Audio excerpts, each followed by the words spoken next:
بسم الله الرحمن الرحیم.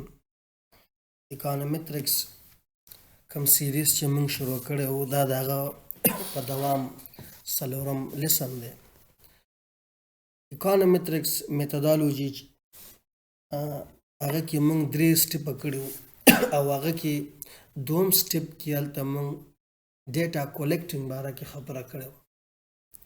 یاد ساتئ چې کله ډیټا کولیکشن صورت نیسي نو دې کې به دا د دوو سورسونه د دوو منابعو نه دا امکان شته دی. یا به دا پرایمري ډیټا وي. پرایمري ډیټا نه مطلب دا دی چې د کویشنر په ذریعه یا مستقیما اشخاص وي یا کوم چې زمونږ انټیټي وي د هغه سره مستقیما موږ انټرویو کوو، د هغه نه مستقیما معلومات راټولوو، معلومات ترې حاصلوو. او یا به سیکنډري ډیټا نه موږ استفاده کوو. سیکنډري ډیټا کیدای شي موږ یو ویب سایټ نه معلومات راواخلو یا نیټ کې تیار معلومات پرته وي یا کلنۍ اکثره ادارې دوی کلنۍ رپورټ نشي د هغه نه زه معلومات راواخلم نو تیار معلومات وي کار پې شوي هغه نه زه استفاده کوم. د سورسنګ له لحاظه دغه ډیټا په دوو برخو ویشل شوی دی.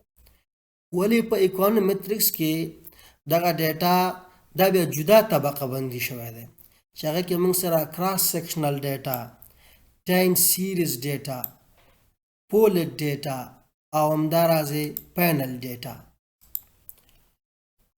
دغه ویډیو کې به موږ په کراس سیکشنل ډیټا باندې بحث کوو او په نورو دغه چې کوم اقسام دي هغه کې بیا انشاءالله دغه دپاره جدا ویډیو کې کار وکړو. Cross-sectional data, it is a set of data collected about characteristic variable of individual or entity. ګوره په entity کې موږ سره پرسن هم راتلی شي، household یا کورنۍ هم راتلی شي، city پکې هم داخلیدلی شي، country.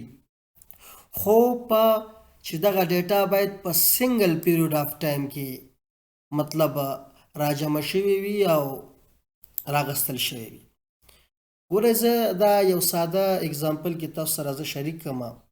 فرض کوو داسې چې موږ سره یو 15 دکاندارانو نه زه معلومات راټولوم او د هغه دکاندارانو د عوایدو باره کې زه معلومات راټولوم.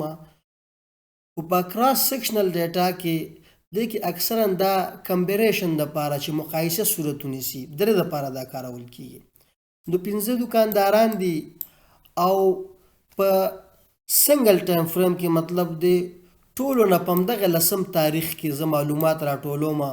یو دکاندار نه پوښتنه کوم چې ستا نن څو روپو خرڅلاو دې کړی دی، دویم نم کوم، دریم او پنځم بالاخره ټولو نه په همدغې ورځ باندې چې کوم 10 تاریخ دی زه معلومات راټولوم د هغو د عوایدو په رابطه یا د هغوی د خرڅلاو په رابطه. خو دې ځای کې ټایم فریم موږ سره ډیلی ټایم فریم دی. ولې دا ټایم فریم مثلا کالنۍ هم کېدلی شي. وروسته به انشاءالله زه د بل اگزامپل کې تاسو ته زه لږ شو کوم. ګورئ دلته ټایم فریم موږ سره کلنۍ یوز شوی دی. څه مطلب دی؟